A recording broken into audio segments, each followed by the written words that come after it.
इससे पहले जीवनी बता दिए। अब जो है वो होने वाला है क्या, सुनना इधर। तो वो हम स्टार्ट करेंगे अब आगे। इसमें कवित्व में भूषण कहना क्या चाह रहे हैं, उससे पहले ध्यान सुनना। तुम लोग यहाँ पर ध्यान देगा कि यहाँ पर कितने कवित्व हैं, 2 कवित्व। कितने हैं, अगर तुम बुक में देखो तो इसमें 2 कवित्व हैं, पहला कवित्व और दूसरा कवित्व, है कि नहीं। तो इसमें जो पहला कवित्व है उसमें क्या है, ध्यान से सुनना। पहला कवित्व जो है, इस पहला कवित्व में अभी हम लोग पहला ही पढ़ रहे हैं। इस पहला कवित्व में भूषण ने शिवाजी के बारे में, किनके बारे में, शिवाजी के बारे में वर्णन किए हैं कि शिवाजी कौन थे। उनका जो वीरता का बखान है उन्होंने अपने हर एक लाइन में भूषण ने यहाँ पर किए हैं कि शिवाजी थे कौन, उनका जब युद्ध करते थे तो उनका रूप कैसा होता था, किस तरीके से वह दुश्मन पर भारी पड़ते थे। दुश्मन देखकर उनको पहले ही डर जाता था, इतना भयानक रूप में वो युद्ध करने के लिए भिड़ते थे तब। तो इसी सब के बारे में वर्णन करेंगे हम भूषण यहाँ पर। तो याद रखना कवित्व कितने हैं, 2, जिसमें पहला कवित्व के बारे में जो पढ़ेंगे उसमें किनका वर्णन है, शिवाजी का। किनका वर्णन, और तुमको पता होना चाहिए कि शिवाजी के बारे में अच्छे से जानते थे कौन, भूषण, क्योंकि वह शिवाजी उनके आश्रयदाता थे, उसके अंदर उन्होंने रहा है, वहां पर उनके साथ उन्होंने अपने जीवन को व्यतीत किए हैं। तो उनके बारे में, उनके शौर्य गाथा, उनके वीरता के बारे में भूषण को अच्छे तरीके से पता है। तो पहले कवित्व में हम किसके बारे में पढ़ने वाले हैं, भूषण के, भूषण बताएंगे हमको शिवाजी के बारे में। और फिर नीचे जब दूसरा कवित्व पढ़ेंगे तो दूसरा कवित्व में उन्होंने लिखा है किनके बारे में, छत्रसाल। इनके बारे में, पहला कवित्व में शिवाजी के बारे में और दूसरे कवित्व में छत्रसाल के बारे में। समझ में आ गया, ध्यान से सुनना, हर एक पॉइंट अच्छे तरीके से समझ में आ जाएगा। तो इंद्र मतलब जानता होगा कि देवता राजा को इंद्र कहा जाता है, कहा जाता है कि नहीं। और पहला लाइन है, इंद्र जिमी जंभ पर, बारब जो अंब पर, रावण सदम्भ पर रघुकुल राज है। क्योंकि ये कौन सा भाषा है, ब्रज भाषा, इसलिए तुमको यहाँ पर थोड़ा सा समझना पड़ेगा, नहीं तो लाइन क्लियर नहीं हो पाएगा। तो इंद्र का मतलब यहाँ पर इंद्री हो रहा है, जिमी का मतलब होता है जैसे, जिमी का मतलब, और जंब का मतलब होता है यम, यमराज। सुनता होगा ना, मौत देवता कौन है, यमराज। देखो, बारह मतलब होता है समुद्र की आग, समुद्र की लहर, समुद्र की आग। जो मतलब होता है जैसे, अंब मतलब होता है जल। सुनना है इधर, ये तुम्हारा ऊपर का लाइन हुआ, ध्यान से सुनना। ऊपर का लाइन जिसमें भूषण लिखते हैं, इंद्र जिमी जंभ पर, बारब जो अंब पर, कहने का मतलब इसमें वर्णन कर रहे हैं किनका, शिवाजी का। कि शिवाजी जब अपने दुश्मन पर जिस रूप से वो पढ़ते थे ना, तो लगता था पूरा दुश्मन के जो दुश्मन का जो सेना होता था देख करके डर जाता था उनके रूप को। किनके रूप को, शिवाजी। कैसे शिवाजी अपने दुश्मन को मारते थे उनका वर्णन उदाहरण ले लेकर कौन कर रहे हैं, भूषण। एक एक उदाहरण करके तुमको भूषण बताएंगे कि कैसा रोल होता था किनका, शिवाजी का, जब वो अपने दुश्मनों पर भारी पड़ते थे, अपने दुश्मनों को जब वो तलवार लेकर उनका सामना करने के लिए निकलते थे तब। तो पहला है, इंद्र जिमी जंभ पर, बारब जो अंब पर। इंद्र का मतलब इंद्र, जिमी का मतलब जैसे, और जंभ का मतलब होता है यम, यमराज। समझ में आ रहा है। कह रहा एक बार इंद्र जो थे ना, वो यमराज पर भारी पड़े थे, कुछ कारण था, समझ में आ गया, जिसके कारण इंद्र जो थे किस पर गुस्सा हो गए थे, यमराज पर। जो यमराज खुद मौत को देवता है, मार कर, लिखा जाता है कि यमराज मार कर ले जाता है, उस पर भारी पड़ गए थे कौन, इंद्र। इंद्र पूरा गुस्सा, मतलब समझ रहा है ना, पूरा गुस्सा हो गए थे किस पर, यमराज पर। यमराज डर गया था इंद्र को गुस्सा देख करके। तो सुनना जाए, तो इंद्र जिमी जंभ पर, जैसे इंद्र किस पर भारी पड़ा, यमराज पर। यमराज को कुछ क्षण के लिए डर लग गया, किससे, इंद्र से, क्योंकि इंद्र को देवताओं का राजा कहा जाता है। तो एक बार इंद्र केकरा पर भारी पड़ गया था, यमराज पर। और बारब जो अंब पर, बारब मतलब होता है समुद्र की आग। समुद्र में जब गर्माहट, जब लहर उठता है तो देखता होगा सुनामी आ जाता है, सुनिए ना। जब समुद्र की लहर, जो समुद्र में जब समुद्र की आग, समुद्र की लहर जब उठती है तो पूरा समुद्र में सुनामी आ जाता है। और याद रखना, उस सुनामी में क्या होता है कि जो फंस गया वो गया। मतलब होता क्या है कि उसमें जो अत्युदन रेत, किसका रेत? जल का। हाँ, वो पूरा जल जो है पूरा इतना भयानक रूप में पलटता है, रेत आता है कि बीच में अगर कोई फंस गया तो बचने के चांस बहुत ही कम।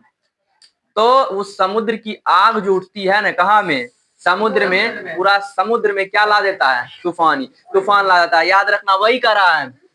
समुद्र की आग जैसे किस पर भारी पड़ता है? जल पर। समुद्र में जल न होता है, जल पानी होता है, जल होता है ना, वाटर ना, ध्यान सुन रहे। तो समुद्र में जो जल होता है उस जल पर भारी कौन पड़ता है? समुद्र की आग। ठीक उसी प्रकार समुद्र में जो लहर होता है, समुद्र के अंदर जो गर्माहट होता है, सुनामी कहाँ से उत्पन्न होता है? हाँ, सुनो इधर। तो समुद्र में जो लहर उठता है ना, उसकी जो गर्माहट होती है वो किस पर भारी पड़ती है? जल पर। और तब सर पूरा समुद्र में जल से क्या आ जाता है? सुनामी, पूरा तूफान आ जाता है वहां पर। कहाँ पर? समुद्र में। देखा होगा मूवी वूवी, मोबाइल देखता होगा, सुना। तो इनका कहने का मतलब, पहला लाइन कहने का मतलब क्या हुआ? थोड़ा ध्यान से सुनना। इंद्र जिमी जम्ब पर, बारब जो अम्ब पर। यानी इंद्र जैसे यमराज पर भारी पड़ गए थे, जैसे समुद्र की आग किस पर भारी पड़ता है? जल पर। ठीक उसी प्रकार इंद्र के जैसे शिवाजी भी अपने दुश्मनों पर भारी पड़ते थे। जैसे इंद्र यमराज पर भारी पड़ गया, वैसे इंद्र की तरह ही जब लड़ने के लिए निकलते थे न, कौन?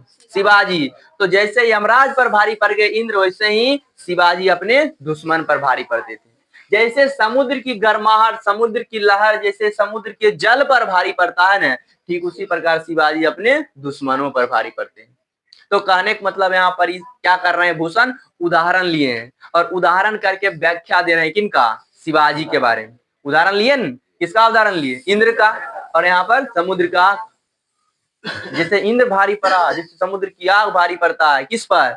जल पर। यम पर भारी पड़े, ठीक उसी प्रकार शिवाजी अपने दुश्मनों पर भारी पड़ते थे। ऊपर कालन को दिक्कत। चलिए नीचे आइए। रावण सदम्भ पर रघुकुल राज है।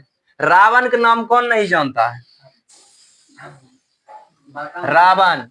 रावण सदम्भ का मतलब होता है दम्भ से भरा हुआ, यानी घमंडी। एक तरह से घमंड भी कह सकता है, घमंडी। घमंडी रावण पर कौन भारी पड़े थे? रघुकुल राज। रघुकुल के राजा कौन? रघुकुल के राजा कौन? राम। ध्यान सुनना इधर। रघुकुल, राम जो थे किस कुल के राजा थे? रघुकुल। यानी राम के पूर्वज के एक पूर्वज थे जिनका नाम रघु था, और उन्हीं के नाम पर से रघुकुल पड़ा है। ध्यान सुनना इधर। तो रघुकुल राज किससे कहा गया है? राम को। रघुकुल किसके वंशज थे? राम। उनके वंश का नाम रघुकुल था। तो रघुकुल राज कौन? राम। यहाँ पर डायरेक्ट समझो, रघुकुल राज बोला है किनको? राम को। कौन बोले हैं? भूषण। और ये रघुकुल राज जो थे राम, ये किस पर भारी पड़े थे? रावण पर। जबकि ऐसा कहा जाता है कि रावण को हराने वाला कोई था ही नहीं। देवता लोग को अपना पैर के नीचे में रखता था। कुछ बुझिए, मतलब किसी को नहीं कुछ समझ, उस पूरा तीनों लोक में, पूरा दुनिया में इसका वर्चस्व था रावण। और उसके अंदर घमंडी भी था, इसीलिए करा रावण सदम्भ पर। यानी घमंडी रावण को कौन मार गिराया? राम।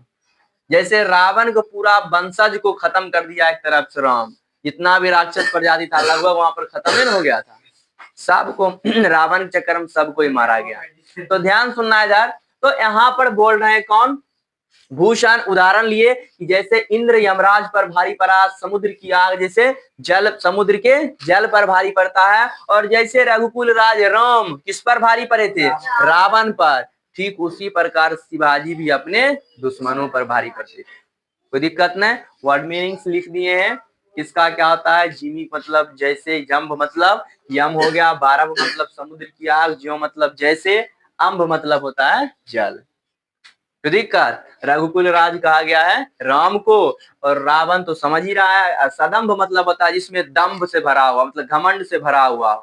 रावण को घमंड था अपने पावर पर। उसका कहना था कि जो हमने ये पावर अपने दम पर पाया है, इसलिए हम घमंड कर सकते हैं। लेकिन जानता है घमंडी चीज ज्यादा दिन तक चलता नहीं है। तो दिक्कत। तो ये उदाहरण लिए। चलिए आगे ध्यान दीजिए, आगे बात करते, ध्यान दो। पवन। पवन मतलब होता है पवन। पवन बोलो या फिर हवा बोलो।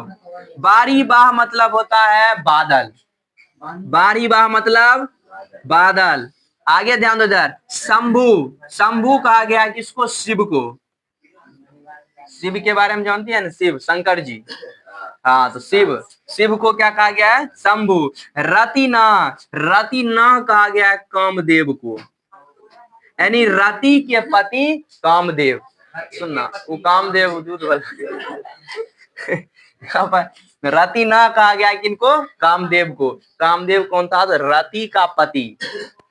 एक लड़की थी रति, उसके ना मतलब होता है पति। रति के पति के नाम की था कामदेव। इसको भस्म किए थे कि शिव। ध्यान से सुनना, ध्यान से सुनना है, एकदम मजा आएगा पढ़ने में। अब आगे उदाहरण लेते हैं, कौन? शिवाजी का उदाहरण कौन लेते हैं? भूषण। पहले बताए ना, ऊपर उदाहरण लेकर समझाए कि ऐसे जैसे ये भारी पड़ते हैं उस पर, वैसे शिवाजी अपने दुश्मन पर भारी पड़ते थे। आगे कहते हैं, पवन बारी बाह पर, पवन मतलब पवन, बारी बाह मतलब बादल। अगर हवा चले तेज तो हवा के सामने में बादल टिकेगा? पूरा तुरिये कहां से कहां चल जाएगा। हाँ, बादल तभी वहां पर टिक पाता है, बरसता है, जब तक क्या हो? हवा नहीं। अगर हवा चला तो बादल को उड़िए कहाँ ले जाएगा पता नहीं। तो करा जैसे बादल पर कौन भारी पड़ता है? पवन पड़ता है ना भारी। जब हवा स्टार्ट हो जाए तो बादल कुछ चलने वाला नहीं है। तो जैसे बादल पर हवा भारी पड़ता है, पवन, पवन मतलब पवन, बारी बाह मतलब बादल, जैसे बादल पर पवन भारी पड़ता है। आगे ध्यान दीजिए, सम